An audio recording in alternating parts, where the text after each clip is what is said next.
Okay, good morning, everyone. I'm ready to begin. We are going to be discussing autism today and discipline options for you and for your family. To start, my name is Dr. Kat Derrig Palumbo. I'm a marriage and family therapist and psychologist. So I will be discussing these things with you today. What I'd like you to do is get ready to explore and begin your journey of new options. And some of these options may be ones that you've had before, maybe there's ones that you've used before, but I may give you a different, maybe take on it. So have an open mind. Leading to that, I have a few ground rules and guidelines. The first one, have an open mind. Participate fully, meaning listen and see how you can apply and be willing to look at life a little bit differently. Sometimes parenting is very frustrating for all of us with any situation. So when you add uh, autism to the mix, it can be a little bit more frustrating and a little bit more time consuming, and in some cases, a lot more. So we're going to work on some of those issues this morning. What I'd like you to do is really think about wanting your life to change. And with that, change is difficult. If you can, cross your arms comfortably the way you normally would. Now cross them the opposite way. So again, you cross them comfortably the way you normally cross your arms, fold them across your chest, and then I want you to do it the opposite way. And in doing that, you'll see that even that slight change is difficult. You may be struggling with placement of your hands, or some of you may not even be able to do it. And that's just because change is very difficult.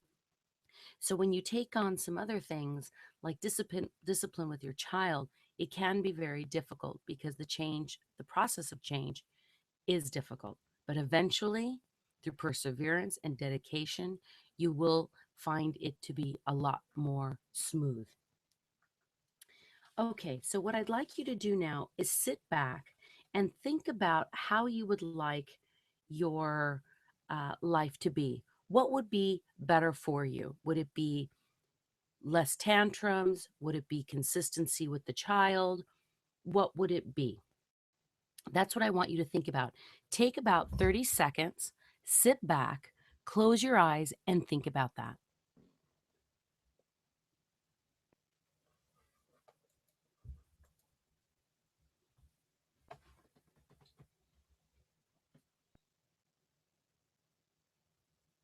Okay. Excuse me. Just a reminder, take notes if you can, stay to the end, participate fully, keep an open mind. That's so important. And definitely ask questions. I know you may be feeling worried about what's going on presently in your life, as well as what's going to go on in the future. And that worry can lead to a lot of stress and anxiety.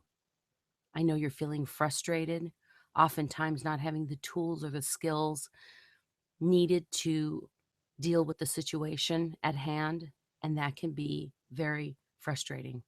Couple that with worry, which could then lead to anger. Anger sometimes is an emotion we have because we're scared. We don't know what to do with what we have. We're not feeling heard. Maybe we're not seeing some of the tools that we've learned working instantly or even after a couple of days. And that can lead to anger. Now, the anger is just a person's way of trying to express their emotion, but coming from a place of, I can't take it anymore. So I definitely understand where you're coming from. That's why I want you to sit back, listen to this today, because I'm here to give you hope. I want you to look at it from a standpoint of here's going to be some options that I can apply and use today. Start today. So I want you to feel that hope. I want you to feel that there is positivity out there. There's something there that's going to help you with your child through this process as well as yourself. And this seminar is going to do that for you. Now, with that, comes a sense of relief. When you start seeing things work. Now, that may be a couple of days, it could be a week, it could even be a month. And at the end of that month, all of a sudden it clicks in, something clicks, something's working. And that sense of relief is fantastic. Now, during that whole month time, I will be here for support. So I will have that option for you. So I want you to think about that when you're thinking about what is it that you want for your future. And I would think that all of us would want to get rid of some of the worry, frustration, and anger. As a parent, we can't get rid of all of that just because we're parents. We will experience that. But when you see things work, you will have that sense of relief. Now, we're going to be going into the Autism Behavioral Challenge. Now, I want you to think about my background. I founded the company mytherapynet.com in April of 2000. It's an online therapy company. And the reason why I started that was because I wanted to help a large amount of people. And in my community, there are a large amount of people, but not at the levels that you can reach online. So that's why we started the company. And we have helped thousands of people nationwide over the years. And that's what I'm here to do today. I have written a book about online therapy, it's online therapy, a therapist's guide to expanding your practice. And I've trained hundreds of even thousands of therapists nationwide. I speak about online therapy internationally for various organizations.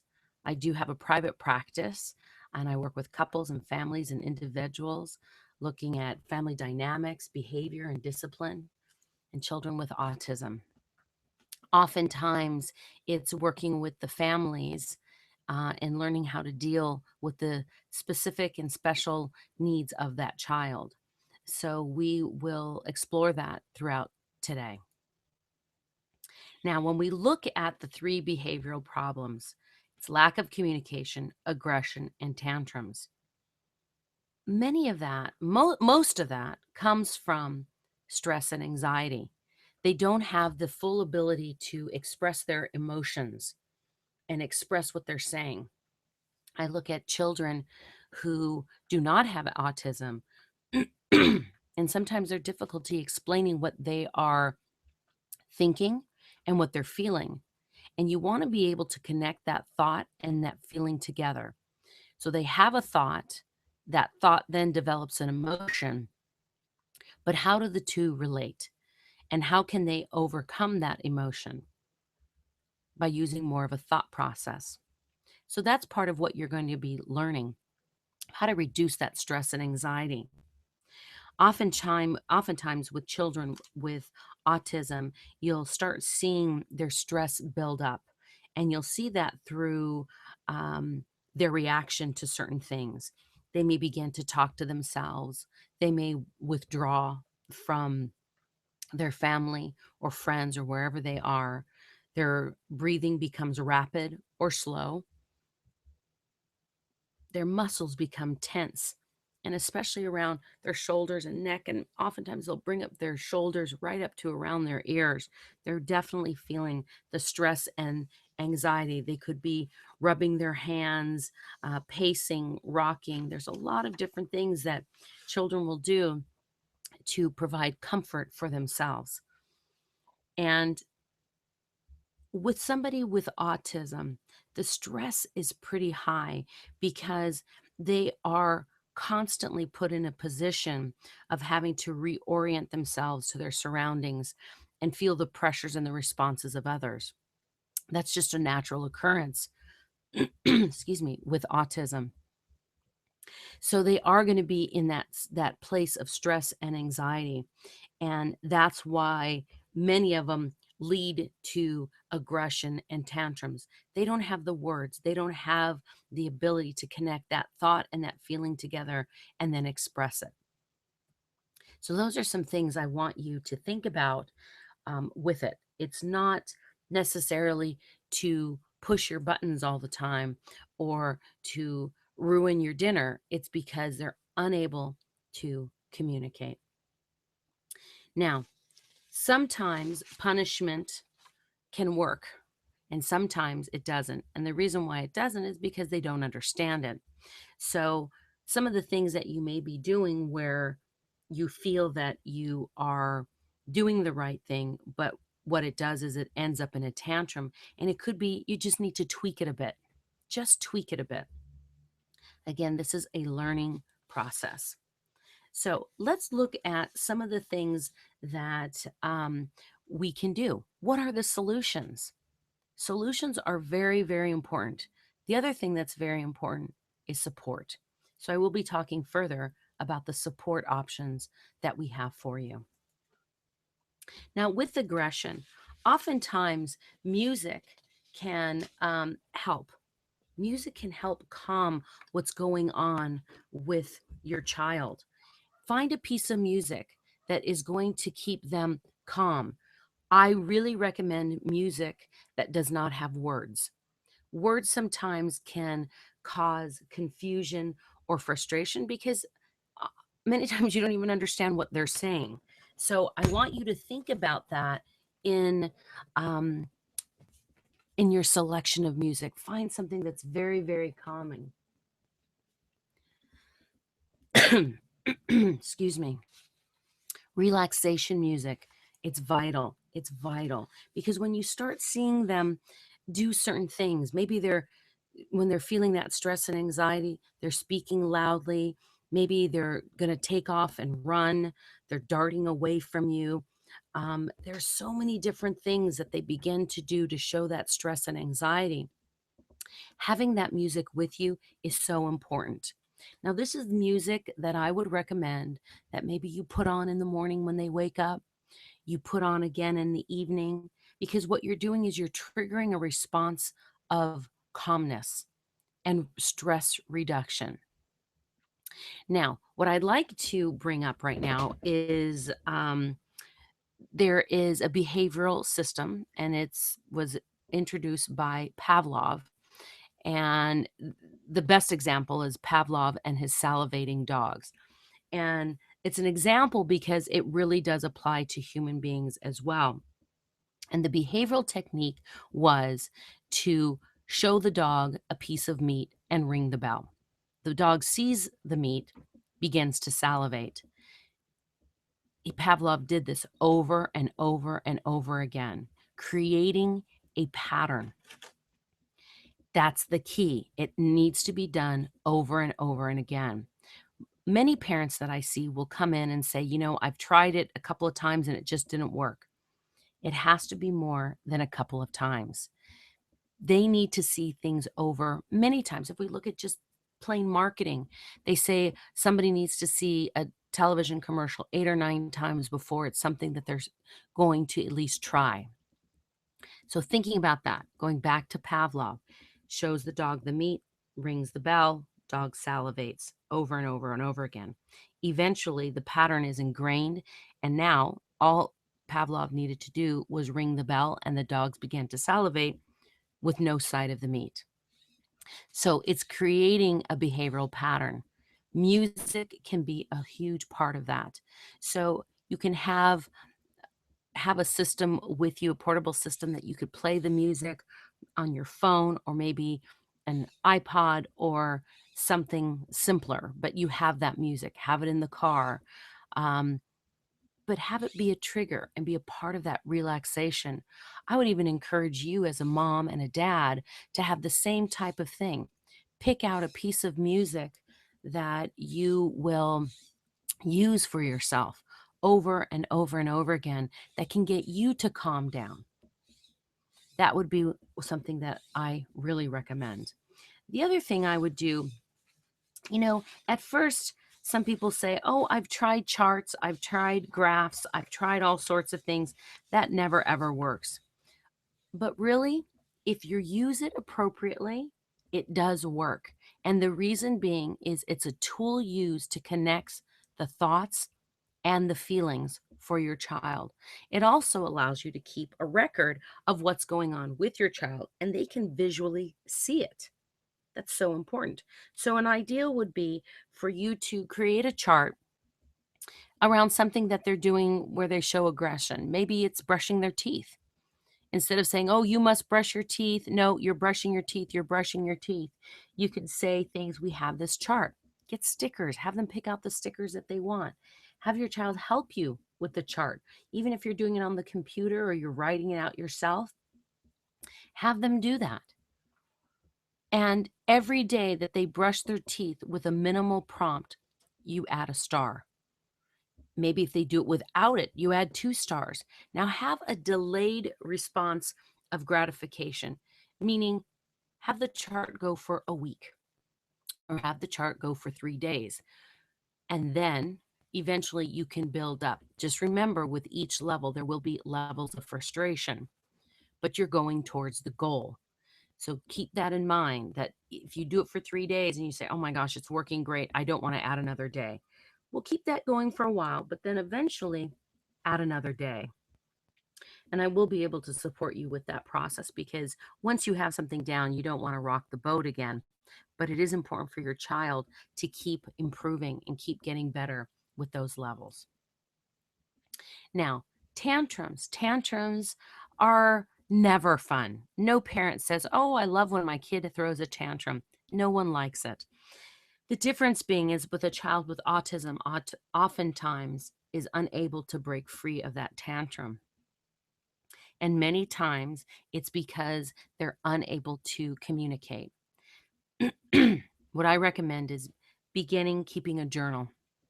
Keep a journal. It could be a tiny little notepad you keep in your purse or your back pocket. And what you're going to do is you're going to keep track. Maybe there's certain areas that cause the trigger.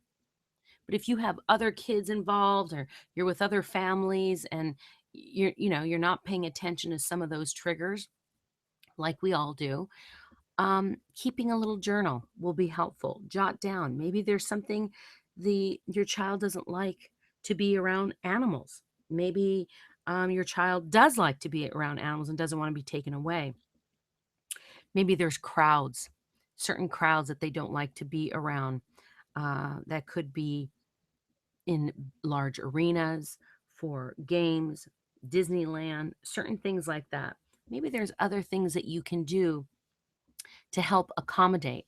I don't mean you need to take all those things away, but learn how to deal with your child in that environment. You can even bring a tiny chart and say, "Well, if we get through this time, we're going to do this," and add those stickers. Now, I know that's the last thing you want to be doing at Disneyland, but adding a sticker is going to be less of an issue than dealing with the tantrum in public. Now, keep in mind, one of the biggest part of the tantrums in public is the level of embarrassment that we feel. And that feeling is never good, because it's that perceived sense of judgment from other people. They don't know what's going on. They don't know what you're dealing with. They don't know what's going on with the child. So it's reducing your stress level, because most people have been through that before.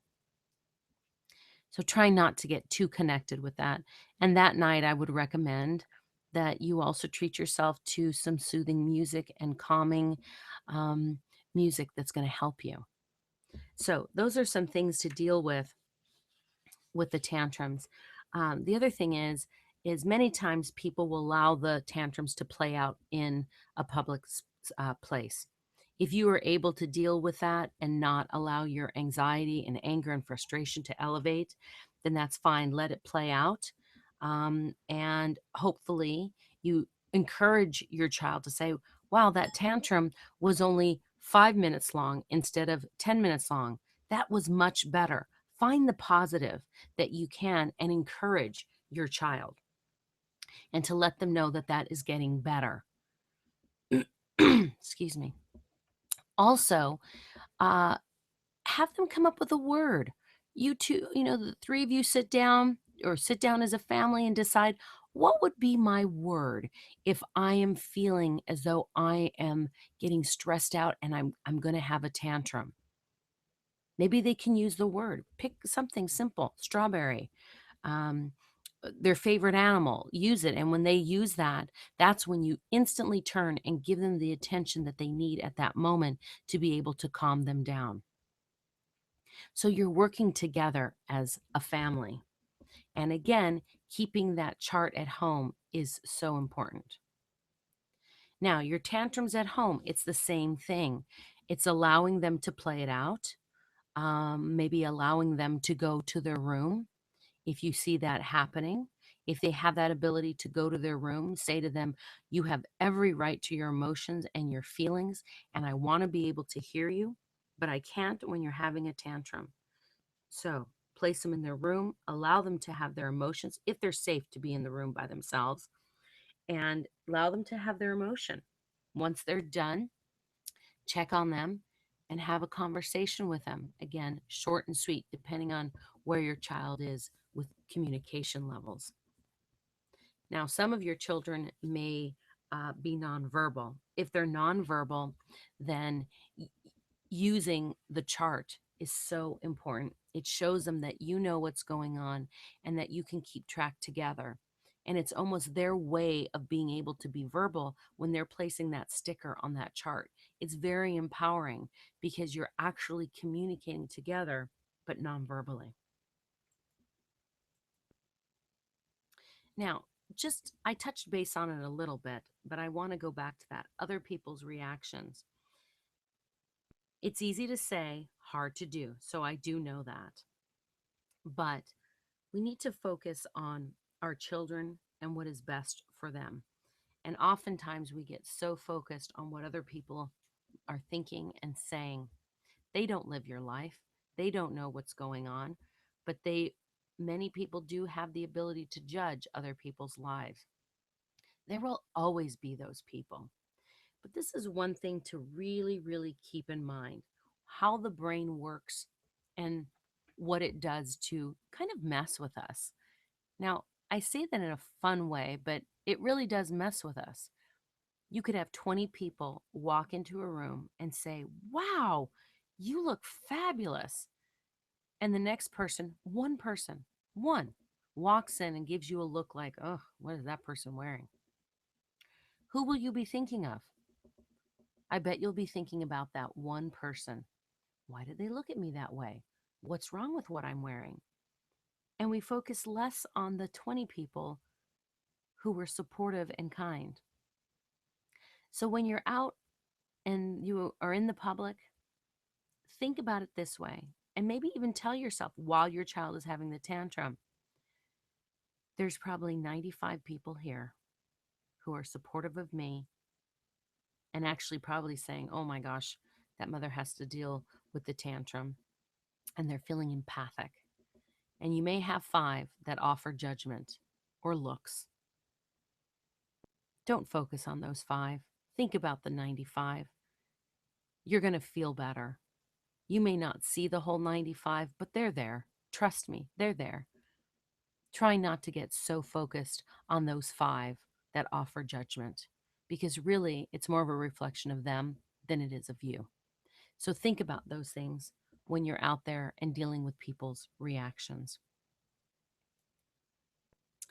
Now, before we get into the miracle question, I want you to think about yourself also, because it is so important to not have what we call caretaker burnout.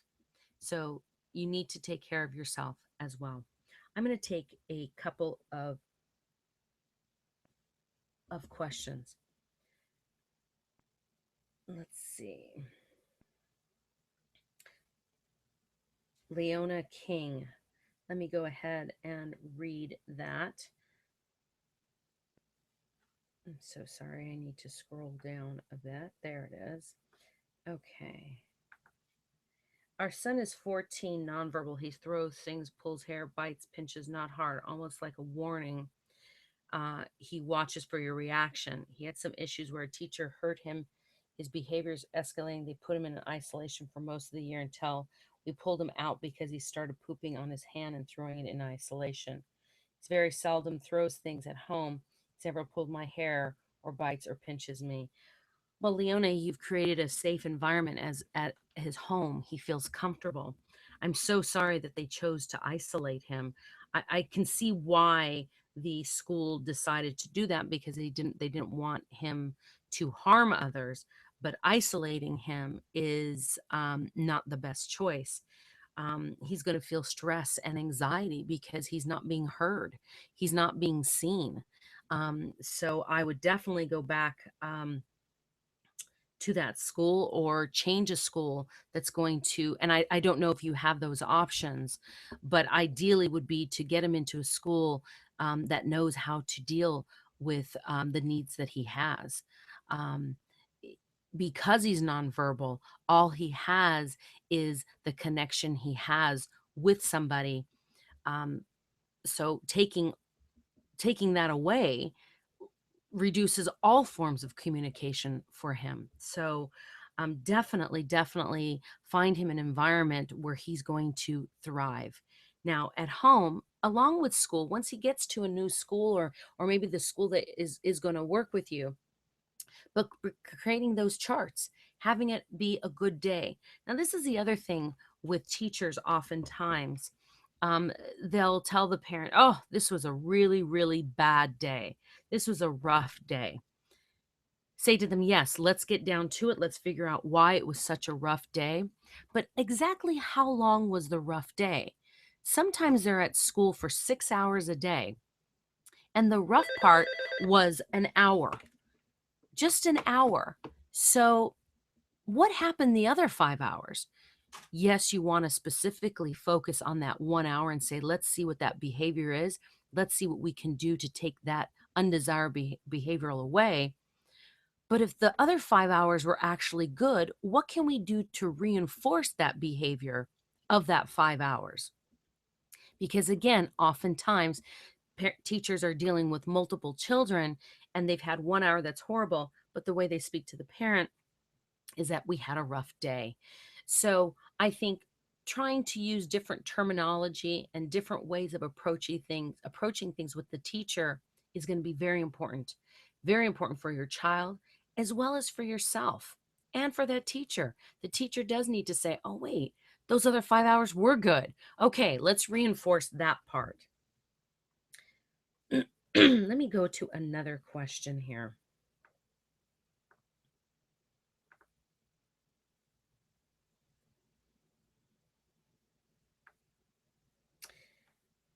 Okay. I think I've got set.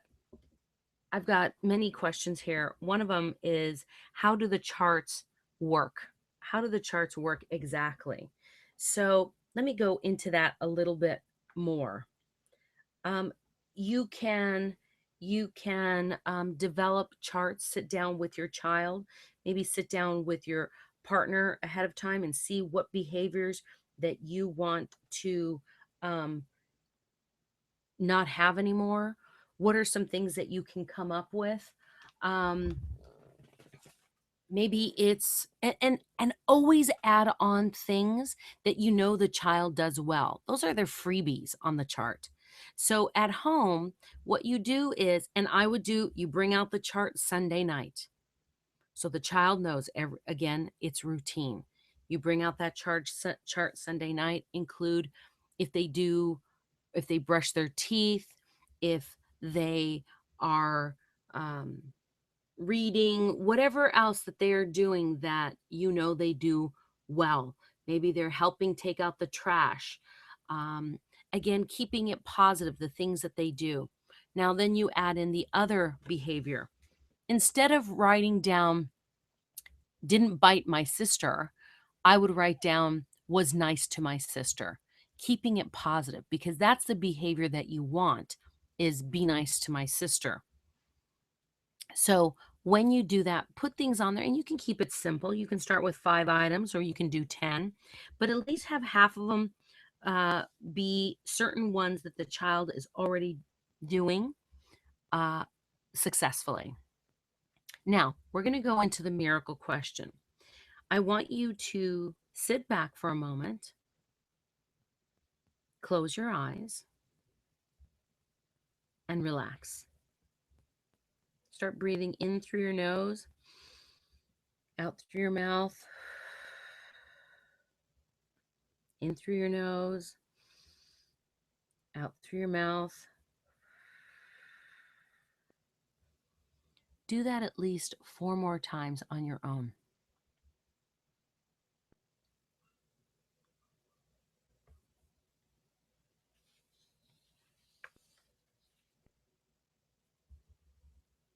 Okay, and the last one, deep breath in, out through your mouth. Keeping your eyes closed, I want you to imagine that a miracle happened in the middle of the night. And in the middle of the night, you saw that things happen differently. So you wake up, and I want you to just do this first initially with just materialistic things, just to get you thinking. You wake up in your bedroom. What does it look like? Is your bed the same size? Is it larger, smaller? What do your windows look like? What are the view? What are the views you have from the window? Keeping your eyes closed, but scan around your new room.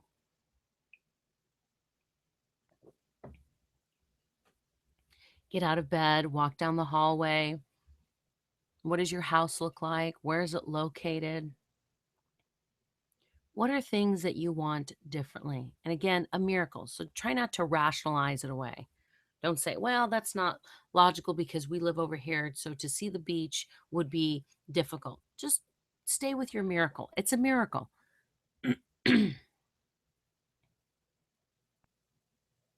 Take a moment to look around and see what's different.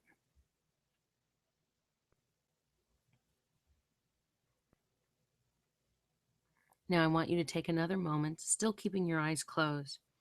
And in that miracle, maybe you're still in your same home, but there's things different with your child. And I don't mean taking away their autism. That's not what I'm talking about. What I'm talking about is, what do you want to see differently with the child? What behavioral things would you like to see differently? What are some things that you would like your child to achieve?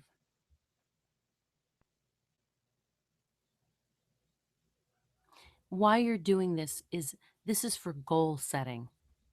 I want you to come up with some goals for yourself as to what you would like to see differently. Now, with goal setting, it could be short baby steps. It could mean larger ones, but oftentimes you have to look at the short baby steps. But you initially have to have a vision of what you want to see differently with your child. And what is it going to take for you to achieve that? Okay, open your eyes. I want you to always keep this in mind. What you consistently work on does change. It does change. It may be small, it may be larger, but it does work on it. The other thing is that there's been so many studies with the human brain, and oftentimes humans tend to give up. We try, and it doesn't work. We give up. What I would like to encourage you to do is keep trying things. Keep trying, working on them. And instead of trying, do it. Make it happen for yourself. You may see after a month some of these things don't work for your child. That's okay.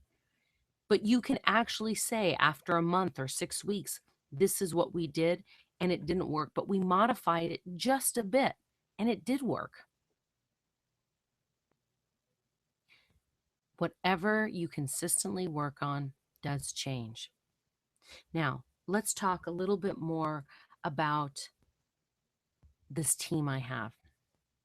I have a wonderful team of people that can help support and assist you during this time. And what we'll be working on a lot is your support to prevent caretaker burnout, because that is big. You need to learn how to take care of yourself as well. But the other thing is certain techniques. So let me give you some of these nuggets, some of these gems of information Watch your child's breathing patterns. See what's going on with your child. Maybe take them to certain locations that you know that they've had issues with tantrums or certain things, and try again that journal to look at what it is that's going on with them. Maybe you take them to a baseball game and you see what's going on. Maybe it's the getting them into the park with all the crowd of people. So maybe what you do is you get there late. And by getting there late, everyone is pretty much at their seat. No one's rushing to get to their seats. Maybe there's certain things that you could tweak, meaning you don't have to take everything away. Notice their breathing, what's going on, what it is that's making them get to that place. So those are some things you can do, especially with children who are nonverbal. Watch the breathing patterns. Now, the other thing we spoke about was music. Now, music again can be very, very calming. The other thing is looking to see what they like. What is it that they like?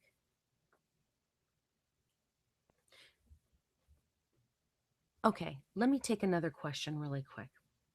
Maureen, you said, I struggle with how to discipline my 10-year-old and knowing what is a result of the disability and what is deliberate. Yes, that is absolutely frustrating and can be anger producing because you don't know which is which. Keeping that journal might be a great idea for you because you can start to see what is manipulation and what is a result of the autism. Notice again, going back to breathing patterns, if it's nonverbal communication that they're struggling with, unable to connect that, having that stress and anxiety increase. So start looking to see. Oftentimes, the deliberate part is attention getting. Maybe they're feeling as though he's not getting enough attention. Maybe he or she's feeling as though um, what they have to say is not important. So there's a lot of those things that can go on. So you want to be careful. You want to be very, very careful with that. Okay. Christina, you wrote any suggestions on tearing apart pull-ups? I'm not exactly sure what you meant by that. So if you can give me shoot out another question to me, that would be great because I would like to be able to address that. Okay, you did talk about, somebody did here, it doesn't have a name, talked about vaccines. There's a lot of research out there about vaccines, and a lot of it is not very definitive. That's something that you need to look into for yourself as a family if you're deciding to vaccinate um, or not. However, with the new thing that has passed and the government stepping in, that's going to make it a little bit more difficult for you to decide as a family. One of the biggest things that I do recommend for vaccines is to have them done spread out, not 5 at one time, because you can't see if there's a reaction or something else that is happening when you have that many. So I have always recommended spreading out vaccines just so you get an idea more of what's going on. Okay, Christina, there you go. That's what I thought it was, that he pulls them apart, your pull-ups.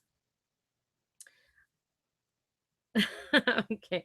He uses the pieces as confetti and likes to watch the pieces fall from his fingers. I get it. It's fun. I get it. Okay.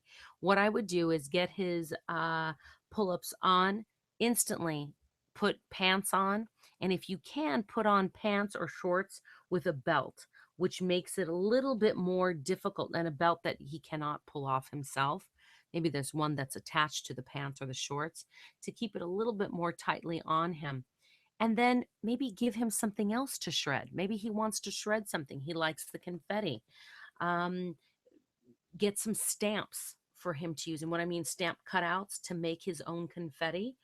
Make sure that they are um, not large enough so that he can get, his little fingers in there. But give him something. He clearly wants to shred things and see the pieces falling from his fingers. I get it. Replace it. Replace it. So the undesirable behavior is for him to get the pull ups and pull them off and shred them. But what he wants and what he desires is to see the shredding fall from his fingers. So give him that by replacing it with something that is more acceptable for you. You can even give him a bowl to put, if you don't want to mess everywhere, give him a bowl. And then maybe, you know, have him use the chart and say after 3 days, you can drop it on the floor. And then you help him together with cleanup, because cleanup is, life skills training. Also, if he's helping you with a broom, it's helping him with his gross motor skills. All of these things can be teachable moments. Remember, many of these behaviors provide comfort for your child. So taking it away is not always the best, but you need to modify it in a way that's going to be acceptable for you.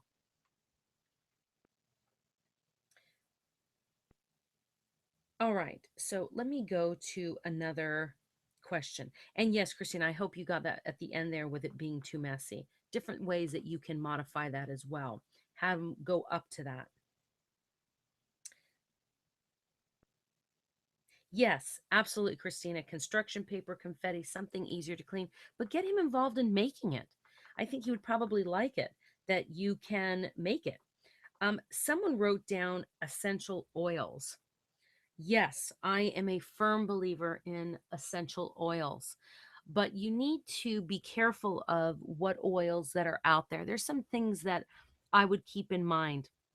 There are a lot of companies out there who make essential oils, but they mix it with other things, such as maybe even a vegetable oil. So those oils tend to be very oily.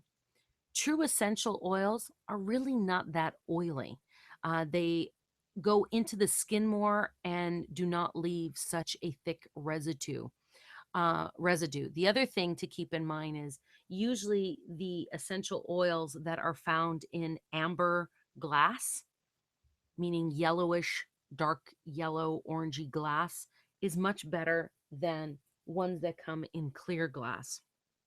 It's just something I had learned that I want like to pass on to you. But there's such amazing oils out there for calming. One of the biggest one is peppermint. Peppermint is fantastic for calming. Another one that was developed called Thieves is fantastic for immune system. It also gets them to orient themselves better. Eucalyptus is fantastic for that.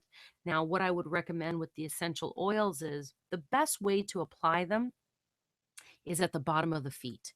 Just add a little to the bottom of the feet. If you look at reflexology, it will affect all of those areas. But the other thing is it's less able to, for the child to um, rub it off or anything like that. So the other thing, though, would be to keep a small container in your purse or your pocket. I recommend, again, peppermint. I think it's extremely calming. And uh, the moment you see them, their breathing becomes more rapid or more shallow. They may be going into a place of stress and anxiety. So you can bring that peppermint oil out, have them just smell it. Smell it. You can even keep it a foot from their face and wave the aroma to them. But that will instantly calm them. So, yes, absolutely. I agree completely with essential oils. Now, all of this um, is is looking for ways to support you and provide solutions. I'm just reading another question. Give me one moment. Okay, somebody else had written. We talked about meltdowns. Um,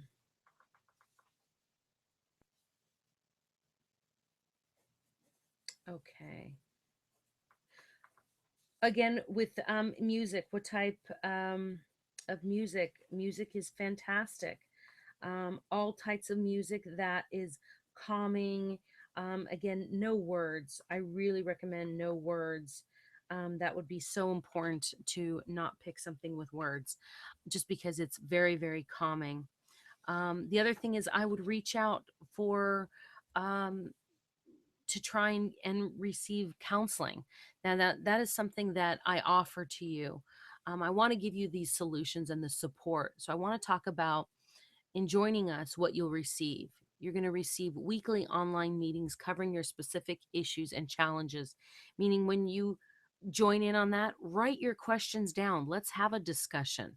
Let's talk about it, because I bet your question somebody else is going to have, or somebody else's question is a question maybe you hadn't thought of. Like we've been talking about essential oils. Maybe you didn't think about that. So that weekly support is really good. The other thing is, you know that you'll be checking in and getting that support. So that alone provides you with a little bit of relief. Remember when we talked about in the beginning, the relief? Um, so weekly support can provide that for you. Also, email support. If you have a question or a thought, um, all of this can be solutions for your family. So I do want you to think about that. Now, what I'd like you to do is take a moment to click the button below for more information on joining this group. I think you will get a lot out of it. We can, as you're doing those charts, as you're picking out that music, there's so many things you could do. There's touch therapy, there's tapping that we haven't even talked about right now. There's exercise, so many even praying. If your family enjoys praying and believes in praying and in their faith, there's so many different things that they can do, that you can do. So these are all things that we will be talking about over the next several weeks. So as you're using these certain techniques, you're going to see what's working, what's not working. Maybe we need to build on things, maybe we need to add, maybe we need to take away. But the best thing is to keep trying and keep working on these things, because you will start getting relief from that. So, you will also receive access to the Autism Academy. What it is, it's a support system for parents and children with autism, and you'll be able to again engage and ask questions. You're in this all together. You know, this is where you're going to feel that support. And what's great is that you're going to see the support nationwide. There's going to be different things, different approaches that people use, different seminars that they've attended that maybe you didn't have access to. So all of that is going to give you that help and support that you and your family need. So I encourage you again to push that button and start getting the help um, that you need.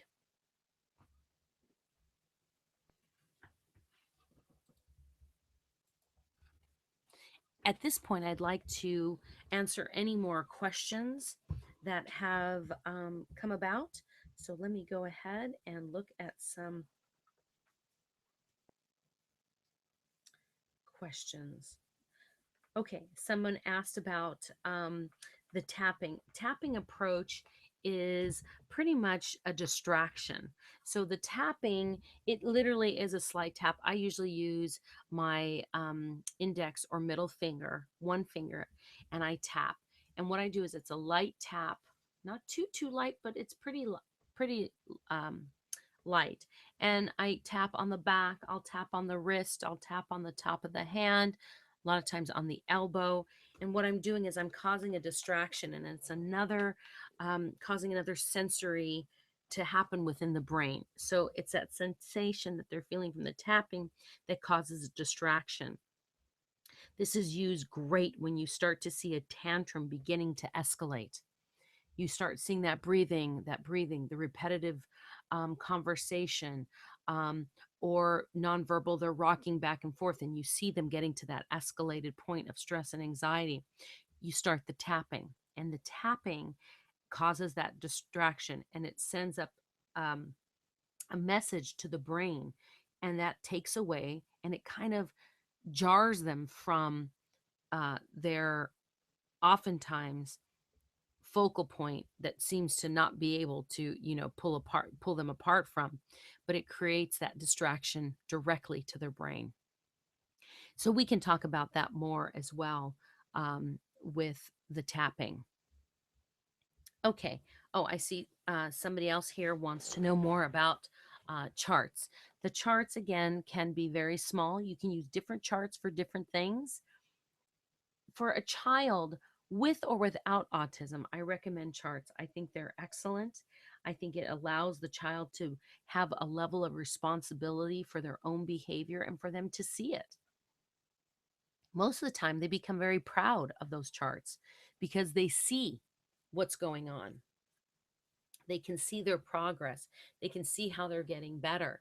The other thing is, I would say instead of throwing away those charts, is keeping those charts for a while and starting to see that progress or see what's working and what's not working, because that is what's key to all this. As you're going through it and you're persevering and you're dedicated to making change, you have to also see what is working and what's not working, what you need to add in, what you need to take away. I would, if your child is able, I would have them very involved with picking out the stickers or the stamps that you use. You may want to not use stickers, you may want to use stamps. Um, you know, Try not to make it too complex, but maybe you can use four different stamps, four different stickers for different things. But again, simple is better. The other thing is, if you're using a chart, please talk to your teachers.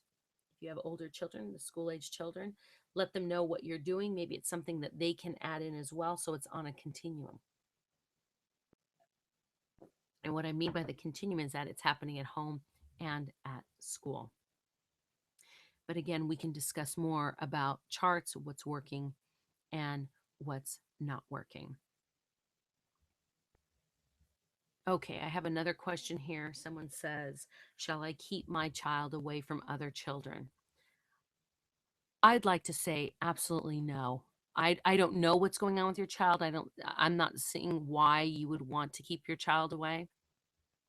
I think it's important for your child to get accustomed to the world that they are in, learn how to be with other children. Now, I would recommend getting together with parents of children who are accepting of your child and will allow the process to occur. The other thing is, it's important for the other children to be in contact with your child, having them learn how to problem solve. The other part is learning empathy, tolerance, and acceptance of all people.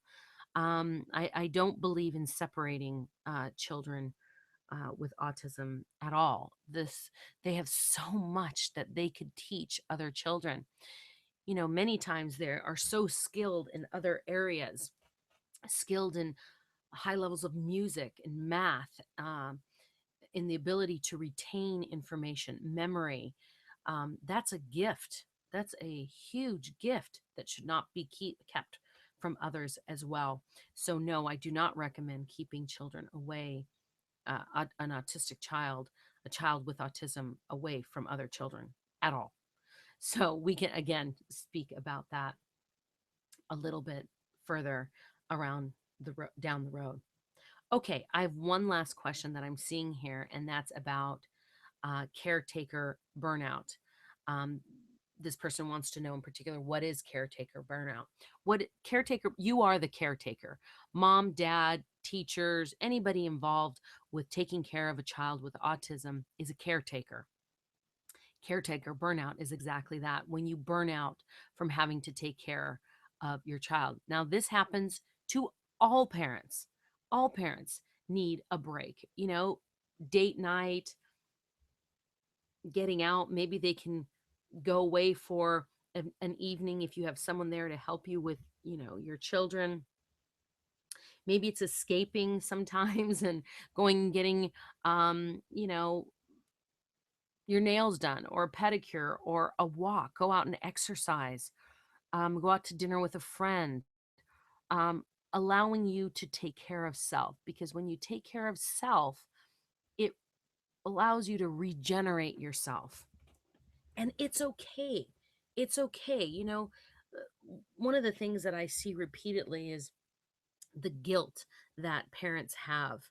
um, all parents, not just parents of children with autism, but all parents. You feel guilty. Maybe your reaction wasn't the best. Maybe you weren't feeling your best. Maybe you're not feeling well. We're all human, and we are going to get frustrated and we are going to get angry.